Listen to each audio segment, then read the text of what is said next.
ये कभी नहीं सोचा। क्यों सोचते हैं? क्योंकि सोच ही जा रहे हैं। ये सोचने की जरूरत ही नहीं है, हम क्यों सोच रहे हैं और क्या सोच रहे हैं। इससे भी मुश्किल सवाल ये है कि हम सोचते कैसे हैं, क्योंकि हमें सोचने की जरूरत ही नहीं है। सोचने में कभी ट्रेनिंग नहीं दी जाती है। लाइफ में इसीलिए स्ट्रेस आता है। क्यों आता है? स्ट्रेस से गुजरते हैं ना। माशाल्लाह से आपकी जॉब ही ऐसी है, इससे ज्यादा स्ट्रेसफुल जॉब हो नहीं सकती है। दिन रात आप खतरात का सामना कर रहे हैं, माशाल्लाह।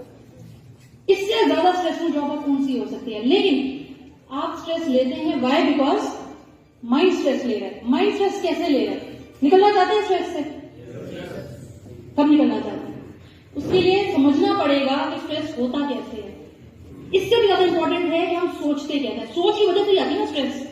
ओवर थिंकिंग करते जाते हैं और स्ट्रेस आता जाता है। ये दो हेमिस्फीयर होते हैं ब्रेन के, ये सबको पता है। ताकि मैं आगे बात स्टार्ट करूं, इसके बेसिकली दो हेमिस्फीयर हैं, लेफ्ट हेमिस्फीयर और राइट हेमिस्फीयर।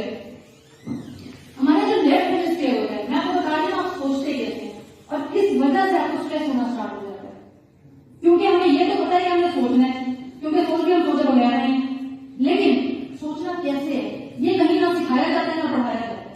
मसला ये है, इसकी वजह से हमें अपनी सोचों पे काबू नहीं होता। तो जो लेफ्ट हेमिस्फीयर है वो हमेशा लॉजिक्स में सोचता है।